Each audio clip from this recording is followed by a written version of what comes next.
The following interview is being conducted as a contribution to the Maria Rogers Oral History Program and will be cataloged as part of the Boulder County Latino Oral History Project. My name is Ubaldo Valdez. I will be conducting the interview today. Videographer is Liz McCutcheon, both volunteers. Today we are visiting with Tony Shockency, a Boulder County resident and respected community leader. Good morning, Tony. Good morning. As we always do to begin these interviews, we will ask you when and where were you born, Tony? I was born in North Minneapolis, Minnesota, 1956. Can you tell us about your extended family and the community or communities in which you grew up? I grew up in a mixed community. My extended family is of mixed race. The community that I grew up in was predominantly African American community in North Minneapolis. But my family is mixed African American. We have whites, we have Native Americans, we have Latinos, we have a whole host of races in my family. It's probably one of the more integrated families I've ever been involved with or seen. Mm-hmm. And your philosophy, do you attach that to the fact that your family was a mixed family? Is that what gave you your values, do you feel? Oh, I think it definitely affected my values because I had to think about that my whole life. Growing up from the time can remember, being before even kindergarten, being aware of that. People make you very aware of that, you know, both through being treated fairly and unfairly. Because of that, I think it made me think a lot about how the world is and how the world should be. So yeah, it definitely shaped my philosophy on things. And the community or the communities that you grew up in, were they ethnocentric to any degree, positive or negative? Well, back then in those days, you know, you're talking about growing up in young ages in the 60s and 70s, and there was a lot going on in the country in regards to black and white, and a lot of tension, and a lot of, you know, you're talking about the civil rights, coming out of the civil rights movement, a lot of protests around both racial errors and then the war. So yes, I mean it did impact me a lot when I was young in my thinking. Any particular incident or series of events that you might remember that created an impact on you personally? Oh, many things, but one of the things that I always hated being discriminated against because of being different. The community was predominantly a white Anglo community, and I remember one particular interesting incident in junior high where a lot of my African American friends and relatives were running in a track meet, so I wanted to be a part of track and field because they were all a part of track and field and they were good athletes. The only event I could qualify was the 600-yard run, but that was considered a distance event. And although I qualified time-wise, the person in charge of the event wouldn't allow me to run because they said that wasn't a distance that mixed race people with any African blood run, and that they do the high jump and sprints and stuff. So I wasn't allowed to compete with my friends in the junior high event, which was, of course, very discouraged about that. But later on, I went on to break 16 school records in running events. So at the end of the day, I think. And were those in fact distance events? Yeah, distance events. Very good. From the mile to the 2 mile, half mile, and many relays. Well, moving sequentially from that point, what can you tell us about your immediate family, and how have they adjusted, or how have you adjusted to your move into Longmont? Well, I adjust very quickly because, you know, I came to Longmont through the YMCA, and through the YMCA you get to meet people very quickly. It's always a longer process for my wife, but I felt very comfortable adjusting to the community early on, and I met a lot of people who were very supportive of some of the things we were trying to do early on with the Y initiative, so that got me connected to a lot of the leadership. People like Richard Garcia and Marta Moreno and Lee Shanis, and people were doing activities in the community because we had a desire at that point through the YMCA to be inclusive, because we weren't acting inclusively at the time. And so I met a lot of great leaders who were very comfortable and invited you to a lot of events and social events and community projects. So I was integrated pretty early, but your family always comes in a little slower, but we've moved around and been through that before. So, And tell us about your immediate family. wife and 3 boys. We have a mixed family from early on. When I got married, my wife and I had both been previously married. I did not have kids, she did. She had 2 boys from a previous marriage, and then we had a boy together, so I helped raise 3 boys. They're all young men now, one with his own family and his own child, and my wife's a teacher, so we've always been involved in projects for improving the community for kids and families. That's been our life and our careers. And then raising a family too is what we've spent most of our life on. The YMCA, of course, is a well-known national organization, and it has its track record. Tell us about how did you become involved in the YMCA and wind up being moving into an administrative role with the YMCA? That's a good question. When I was my first career dreams were to be an exercise physiologist in a hospital wellness-based program, and always had a passion my whole life and a dream to have an impact on helping others reach their potential in life and without barriers. And working at I did land what I thought was my dream job, but we started to collaborate with the YMCA, which I had very little knowledge of the YMCA growing up. We didn't have a YMCA; they weren't in our neighborhood. I just knew that they had wellness programs, and we did hospital-based wellness programs. What I learned is they were involved in the community beyond just doing fitness programs, at least the Y. We were close to. They were doing some work for lower-income families, kids in programs. I found that very interesting, to have an organization that was committed both to health and wellness and was committed to doing things in the community to strengthen families. So I found that more interesting, and I found that I had more passion around that than just hospital wellness, which was okay, and it was a great job. A lot of great people, a lot of intelligent doctors and nurses and stuff to work with. But I started to work for the YMCA because of their community involvement. They went beyond their walls, and that always interested me. And as I worked with the YMCA, I thought that the Y had potential to do even more in their communities.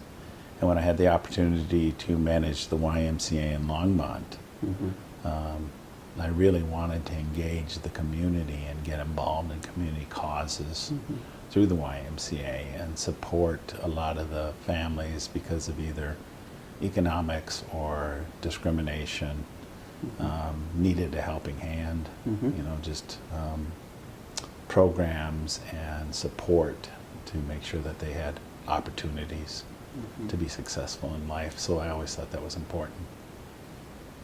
Did you come to the to the Longmont YMCA directly out of Minneapolis? No, I went through Rockford, Illinois, Milwaukee, Wisconsin, Scottsdale, Arizona, Colorado Springs, and then Longmont. I see. So, Now, those of us in the community who frequent and enjoy the services of the YMCA definitely have seen an evolution of the Longmont YMCA. Right. Tell us, if you would, what your involvement was in that process, and to what extent were you comfortable with the growth that one can see today? Well, when I came to the YMCA, it was a good YMCA. There was no major operational issues. I thought the biggest gap in what they were doing in the community was in the Hispanic Latino community, because there was low participation, and the YMCA was located in a neighborhood that was 50% of the families were Hispanic, Latino, 60–70% of the children were Latino, and we were serving maybe 10% of the population at the time, and all areas: membership, childcare, sports programs, swimming lessons. And I just thought that both from a mission perspective, that it was our duty to get involved in that community and to serve that community. The things that we were doing were certainly needed in that neighborhood. And it also was a business standpoint for, just from the YMCA being relevant 10 years from now. If it's not serving a diverse population, and we all know that both Boulder County and the United States are changing, demographics are changing very quickly, and if your organization does not know how to be culturally competent and serve everyone, they're going to be in a bind someday. They're not going to be a relevant organization. So both for business reasons and for mission reasons, I thought that Y had to position itself for the future and get really good at it. And so that was the big task at hand when I first came, for change. So we worked very hard at that, and I can see very happily today that Y is integrated at all levels, from the board, staff, and participants. I think you've alluded to this already, but could we have you speak to your philosophical base in terms of what guides your work in either public or the private realm? Well, I believe that I still believe in the dream of a land of equal opportunity.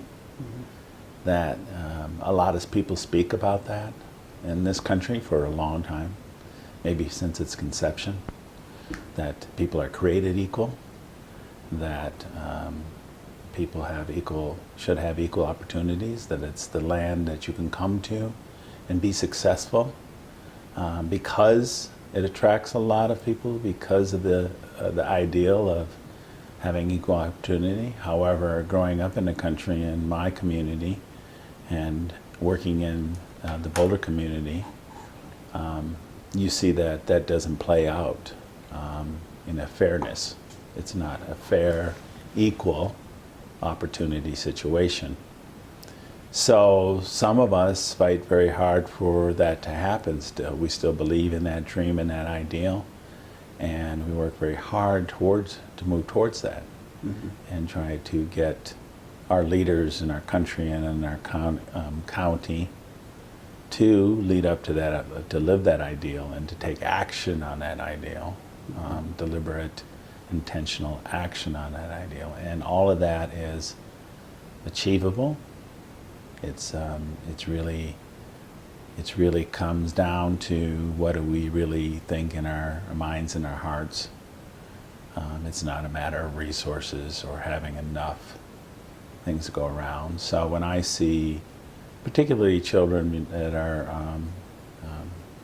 of a race other than a privileged class, which tends to be the Anglo population, not all of them, but in general that's true, and I see kids, because of the color of their skin, being treated poorly, or not having the equal opportunities, or being told that they're not going to make it, that is very hurtful to me.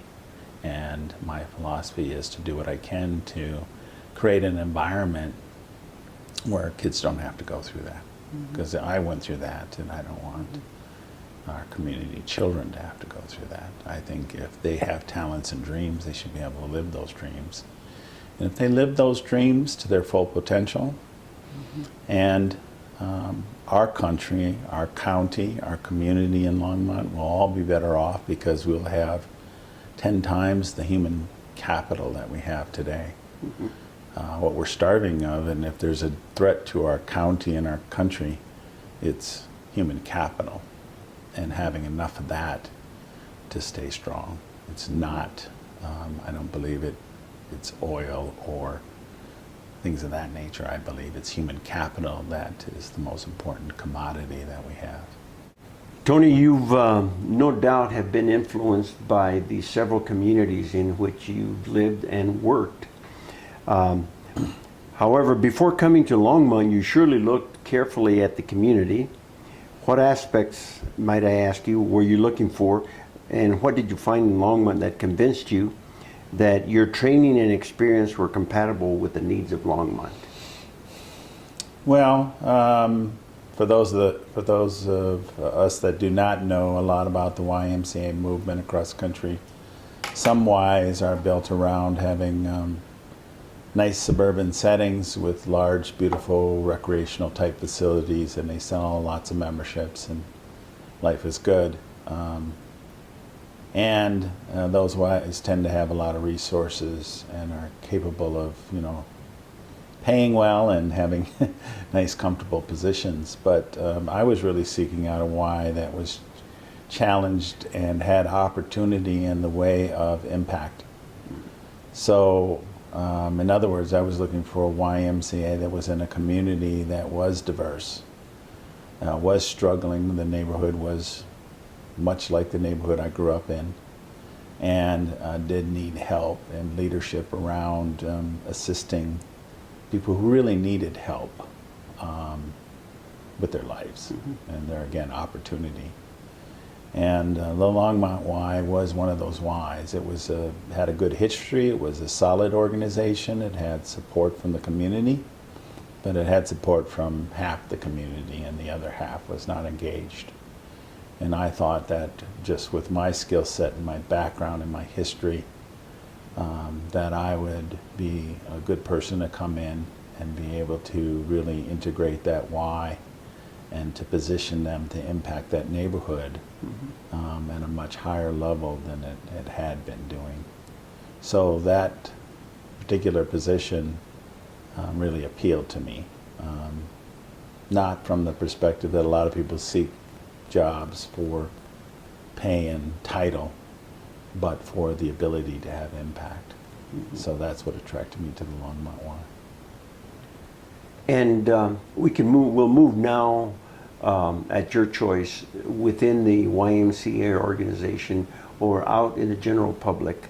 But let me ask you, what has been the most challenging community issue that you have encountered since your arrival in Longmont, either private or in the public realm? Well, I underestimated, in Boulder County, one of the things you hear about is the how it's a progressive county. It's very educated, it's very progressive, and social issues. And you come to the county, and one thing you learn right away is that it is in certain social issues, environmental, and things of that nature. But from a racial standpoint, it's very discriminatory, either out of intentionality or ignorance. There is a class system in Boulder County that is pretty evident to those that are especially on the bottom of that. And it's, we found even through our research, through the Latino study of Boulder County and some of the trends reports. So race is a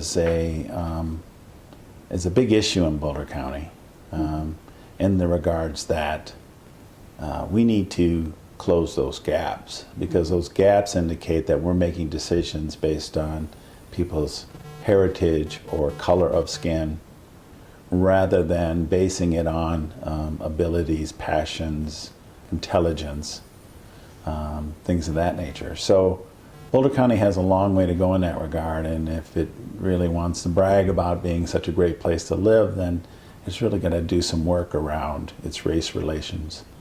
And so discrimination is a big challenge in this county. In Longmont, it's a challenge. And this is a short aside, but I surely hope that you haven't given up on it, and that your intention is to hang around and help us move in that direction. Yeah, I was still involved, obviously. This project here is one I'm still involved with, the history project, which I think is laying the groundworks for the our kids to have more pride in where they come from. I think that it's very important, as long as I am here and as long as I'm alive and I have the energy, that then I do all I can to support. So I'm still very active in the county. Very good. What, and again, either in the public realm or in the private realm, has been the most satisfying or rewarding accomplishment since your arrival in Longmont? Well, the biggest has been the integration of the YMCA, the organization I was directly responsible for. I think it was the first organization of that size for Longmont to have that type of integration. There was a lot of pushback and heat that came from that. I think there still is. But I think when you shed the light on something and you show how something can be, and you show how something can be successful, and people can work together and live together in a very positive way, that it tends to draw attention for other organizations, and in some in a good way where they're excited about it. Others feel like, oh, well, now we are no longer, it's making us look bad because we're not acting at that level. So I feel good about that, not only because that organization I was responsible for, but it also drew a lot of attention from a lot of other organizations. And I think it's made a lot of organizations think a lot harder about what are we doing? What are we doing to be culturally competent and to integrate? And I've seen organizations in the last 2 years knock on the door and come and say, how can we do this in our organization? So that's been very pleasant for me to be involved with that. And some of those organizations have been very serious about it, and I've worked with those organizations on strategic planning around integration. And these are organizations that are large and can change the landscape of Boulder County.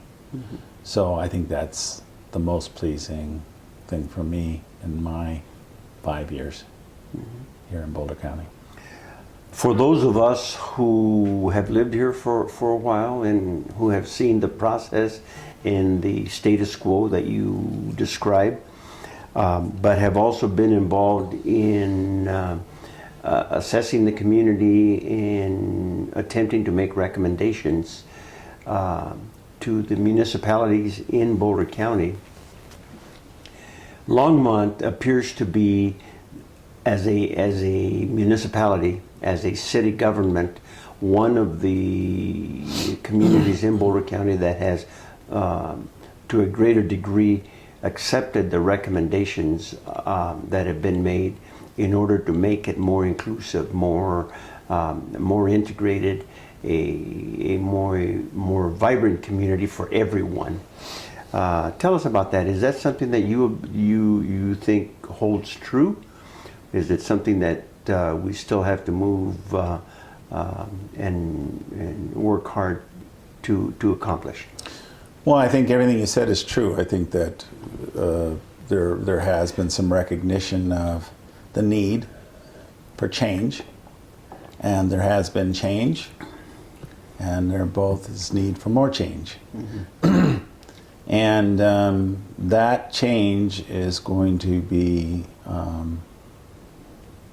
happen through the minority leadership more than anything else. So when you're talking about organizations, large organizations, municipalities changing or desire to change, they'll change when something happens, and usually comes from the minority leadership because they get frustrated to the point where they take action. Then the municipalities put it into their planning, and they start becoming somewhat intentional about it, and to a degree to which they meet a level where the push for change diminishes, and then they tend to stay status quo. And then if they stay status quo long enough, sometimes they go backwards. And that's what I see going on. Sometimes there's progression, and sometimes there's status quo, and then I see things actually sometimes going backwards. You know, if we look back over my lifetime, there was a huge change in civil rights and movements through the 60s, as we all know, when the minority leaders in the country got together and pushed for change, and it went all the way to the White House. Then some of those things that were changed at that time thought, okay, good enough, and those large organizations you're speaking of sometimes just stopped working on it because there was no pressure to work on it. And sometimes they didn't improve, and sometimes they went backwards. So some of the statistics from the 60s on racial divide have gotten worse because they stopped being worked on. So until we totally integrate all areas of the country, meaning all areas of government, industry, schools, and everything, volunteer boards, commissions, elected officials across the board, we'll never hit a point of sustainability in equal rights, social justice, or equal opportunity until we hit that point. That is the vision that we need to all think of and work towards. So we take some step forwards, we take some step backwards. That's kind of where it's at, you know. As we move towards the end of this interview, Tony, let me phrase this next issue in this way. You have obviously, and I hope you recognize this, that you've worked yourself into a position of trust, leadership, and respect in our community. So the question to you is that you no doubt, as you've already stated, you're aware of things and accomplishments that have come to fruition. Yet there are issues and situations that still need to be worked on. Tell us, if you would, as a recognized leader in our community, where would you see yourself working to influence either those of us who are ready and able and willing to jump in and get things done, and to convince those that have been somewhat reluctant to involve themselves in the betterment of their community? What role could you play in accomplishing this? My gifts and talents tend to be in facilitation and bringing groups together to work for causes. And to think and act strategically, and to plan strategically for change, social change, because that's where my passion is.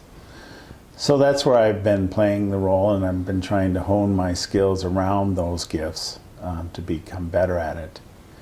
And how that plays out in Boulder County is we have leaders that believe in equal opportunity, equity, inclusion at all levels. It's not exclusive to the minority or Latino population. We have a lot of Anglos who are very passionate about this issue and want to fix it and make it better and create that vision of sustainability that we all hope for.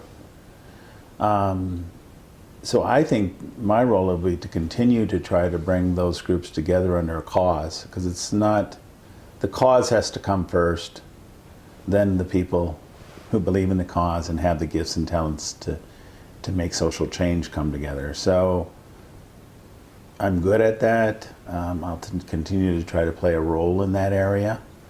And when we bring all of those forces together in certain environments, great things happen. That's how it happened at the YMCA. When I'm seeing it playing out in other organizations now, when we bring in passionate people, because they all have different perspectives. Some of our Anglo leaders will have connections to resources, and they have passion around these issues. They're willing to put time and money and some of their political will behind this. But they don't have the experience that a lot of our minority leaders have, like myself, growing up in these environments and understanding it at such a depth level. They don't have that depth of understanding. So when you bring those two groups together, and you bring really good minds from those two groups together, and you bring all of that to the table, and you start writing a clear, well thought out strategic plan with a diverse group of people, and then you work on that for some 6 to 10 years intentionally, great things happen. Great social change happens. You create a very socially just society, and our children have great opportunities that they never had. And then you build that human capital I'm talking about, where you have these, it's not based on your background or your heritage or the color of your skin or the amount of money you have in your household, but it's based on that kid's dreams, passions, and gifts and talents. And they progress, and then they do great things, and then we all benefit from that, if that makes sense. So I see that very clearly. Sometimes people get distracted from personal things, or worrying about their job. I see fear being the biggest inhibitor of us progressing. A lot of that comes from minorities. The minority leadership tends to be very afraid. They're afraid of power. They're afraid of the Anglo population leadership. They're afraid. They won't admit it, but I know it because I grew up in that environment, and I see fear in their eyes. When we say we can really change this if we work hard towards it, they get a little afraid that they're going to lose their jobs, or lose money, or lose their possessions, which happens. It's a real fear because it's a reality. I've lost revenue based on action. I take action sometimes because it's the right thing to do, and that action results in somebody coming back on you and taking things away from you. Or so it's a real fear, and I understand it. But if we don't overcome that fear, and we don't work together, and we let go our pride go, and we don't work together to solve these issues, they're not going to get solved. So ironically, a big part of the responsibility comes on the minority leadership for this type of change. They have to take the lead. They have the most to gain and lose. It's their kids, their children, their families that are suffering. If they don't take the lead with it, most likely nobody will. Every social change for race relations, equality has come from minority leadership. If you go through history, you see the Martin Luther King, the Chavez, the people who stood up, and they didn't care about what organization they were tied to. They didn't care about how much they made or whether they were going to be imprisoned or shot or killed.